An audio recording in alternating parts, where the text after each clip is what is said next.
Subscribe कीजिए fly yourself channel English को अपनी ज़ुबान हिंदी में सीखने के लिए। हे गाइस, आज की इस वीडियो में हम आपको इंग्लिश में एप्लीकेशन और लेटर कैसे लिखते हैं उसके बारे में बताने वाले हैं। तो अगर आप एक स्टूडेंट हैं और आप एग्ज़ाम की तैयारी कर रहे हैं तो बने रहें हमारे साथ इस वीडियो में आखिर तक।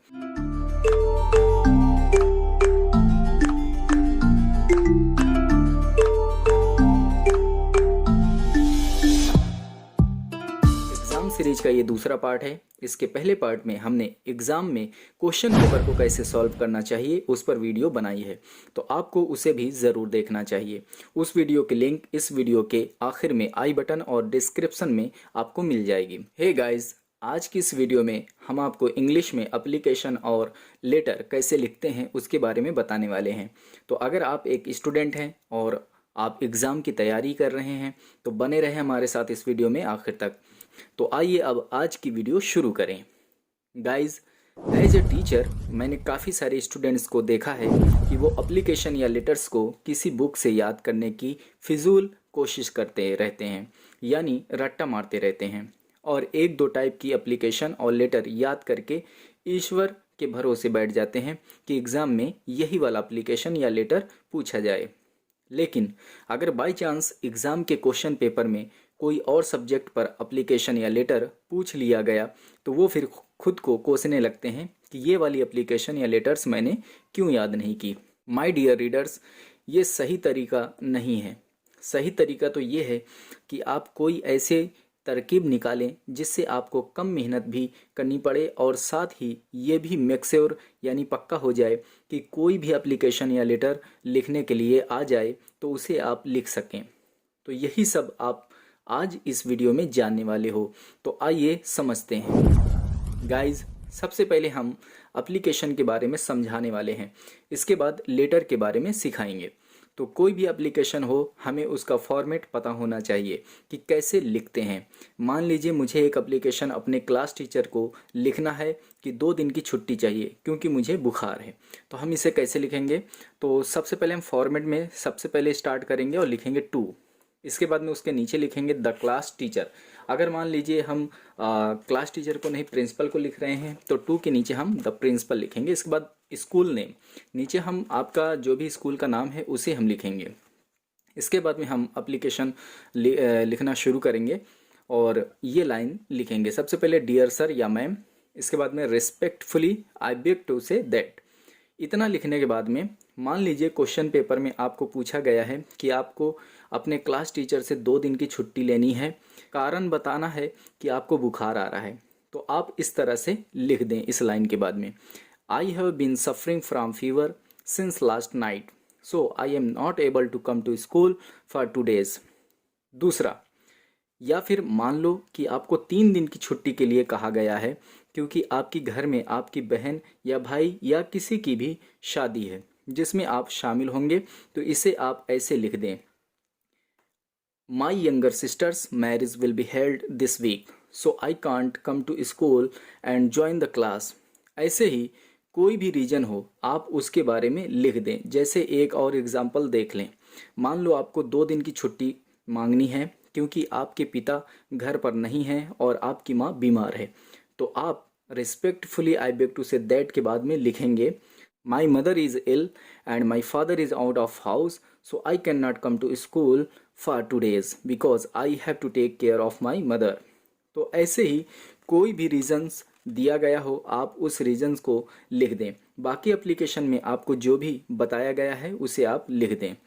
जैसे इसके बाद में हम आगे लिखेंगे, I request you to grant me 2 days leave, I shall be very kindful to you for this kind act. इसके बाद नीचे हम लिखेंगे डेट और उसके सामने आप लिखेंगे योर ओबीडेंटली और अपना नाम लिख देंगे नीचे योर ओबीडेंटली के। तो एप्लीकेशन में आपने फॉर्मेट देखा कि सबसे पहले आपको टू लिखना है, इसके बाद में क्लास टीचर को लिख रहे हैं तो क्लास टीचर लिखें, प्रिंसिपल को लिख रहे हैं तो प्रिंसिपल लिखें और फिर उसके नीचे हम स्कूल का नाम लिखेंगे और फिर स्टार्ट करेंगे एप्लीकेशन को डियर सर और मैम से। इसके बाद में हम लिखेंगे respectfully I beg to say that. इतना तो आपको याद करना है, respectfully I beg to say that, and एक लाइन का ये है आप याद भी कर लेंगे। इतना लिखने के बाद में जो भी रीजंस है जिस लिए आप छुट्टी चाह रहे हैं उस रीजंस को आप अपने शब्दों में लिखेंगे। कुछ सेंटेंसेज लिख देंगे जैसा एग्जांपल्स में मैंने बताया है। रीजन्स लिखने के बाद में फिर हम एप्लीकेशन को क्लोज करेंगे। तो क्लोज वाली लाइन भी आपको याद करनी है, जो कि है I request you to grant me 2 days leave, I shall be very kindful to you for this kind act. इतना लिखने के बाद में नीचे डेट और योर ओबीडेंटली और योर नेम, इतना आपको लिखना है। तो इस तरीके से अगर आप लिखेंगे तो कोई भी एप्लीकेशन आ जाए, आपको अगर फॉर्मेट याद है कि स्टार्टिंग में आपको क्या लिखना है और एंड में आपको क्या लिखना है, तो बीच में जो हमारा है उसमें आप रीजन्स के लिए थोड़े बहुत सेंटेंस मेकिंग करके बना सकते हैं और कोई भी एप्लीकेशन लिख सकते हैं। तो अभी आप देखें कि आपको पूरी एप्लीकेशन नहीं याद करना है, बल्कि कुछ हिस्सा ही याद करना है। बाकी बीच का जो छुट्टी लेने का रीजन्स है उसे आप लिख दें। अगर आपको हिंदी सेंटेंस को इंग्लिश में ट्रांसलेट करना नहीं आता है तो आप हमारे चैनल की प्लेलिस्ट ज़रूर विजिट करें, जहां पर आपको बेसिक यूज से लेकर टेंस पढ़ाया गया है, जिन्हें सीखकर आप इजीली हिंदी वाक्यों को अंग्रेजी में ट्रांसलेट कर सकेंगे। गाइज एक नोट समझ लीजिए, कभी कभी एप्लीकेशन किसी और सब्जेक्ट पर आ जाता है, लाइक आपको अपने जिला अधिकारी को एप्लीकेशन लिखना है जिसमें आपको उनसे बिजली की समस्या के बारे में बताना है और उसका हल करने का बोलना है कि उसे सॉल्व किया जाए।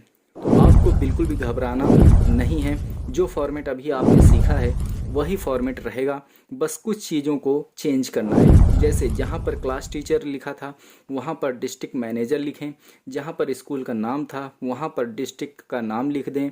इसके बाद जहाँ पर आपने डियर सर लिखा था उसे चाहे तो यही रहने दें या फिर रिस्पेक्टेड सर लिख दें। यदि रिस्पेक्टेड सर लिखें तो फिर रिस्पेक्टफुली हटा दें, क्योंकि उसकी कोई ज़रूरत नहीं है। इतना सब करने के बाद अब बाकी की ओपनिंग लाइंस वैसे ही लिखें। इसके बाद रीजन्स, ओपनिंग लाइंस वही है गाइज जो मैंने आपको उसमें अभी एप्लीकेशन में बताया कि I beg to say that, ठीक है।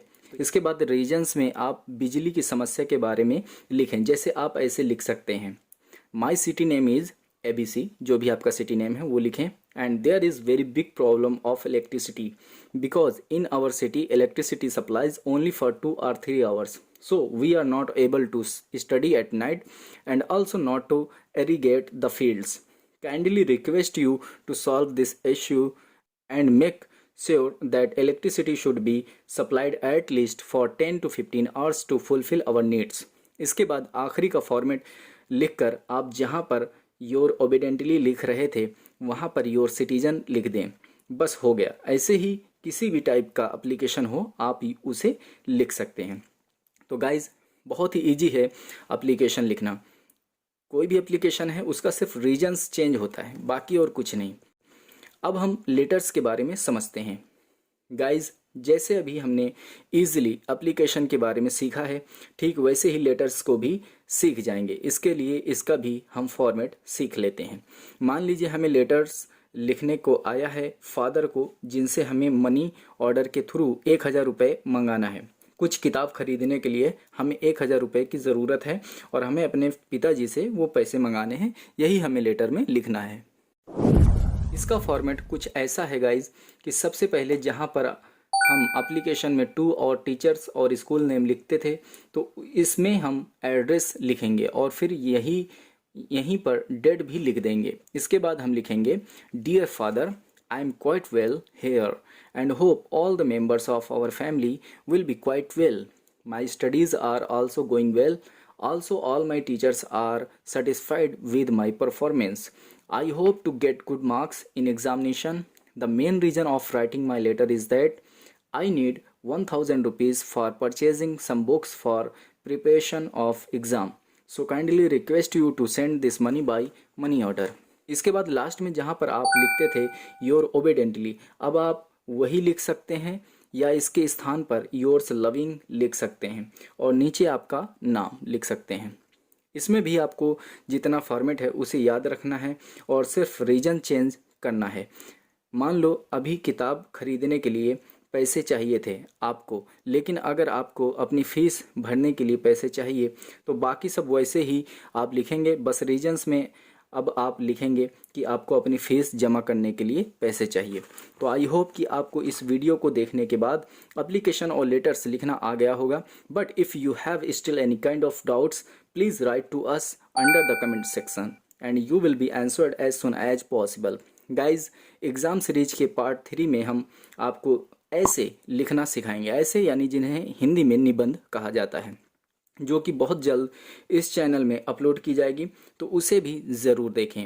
और उस वीडियो की नोटिफिकेशन पाने के लिए चैनल को अभी सब्सक्राइब करके बेल आइकन को ऑल पर प्रेस कर लें, ताकि जब भी वो वीडियो डाली जाए आपको उसकी नोटिफिकेशन मिल जाए।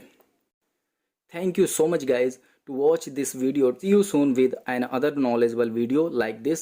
Till then keep watching the channel Fly Yourself. हमें आपको पढ़ाना है और इंडिया को आगे बढ़ाना है, क्योंकि पढ़ेगा इंडिया तभी तो बढ़ेगा इंडिया। आगे बढ़ने से पहले आप सभी से रिक्वेस्ट है कि इस चैनल को सब्सक्राइब करें ऐसी ही और वीडियोस देखने के लिए। हमसे जुड़े रहें और देखते रहें।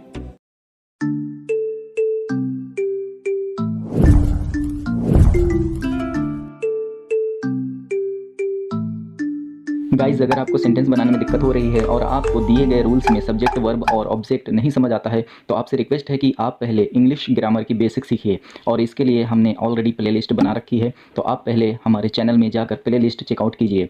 गाइस, अगर वीडियो आपको हेल्पफुल लगा हो तो इस चैनल को सब्सक्राइब कर लें और अपने सुझाव देने के लिए हमें कमेंट बॉक्स पे कमेंट ज़रूर करें। वीडियो पसंद आया हो तो आप इस वीडियो को लाइक करके हमें मोटिवेट कर सकते हैं।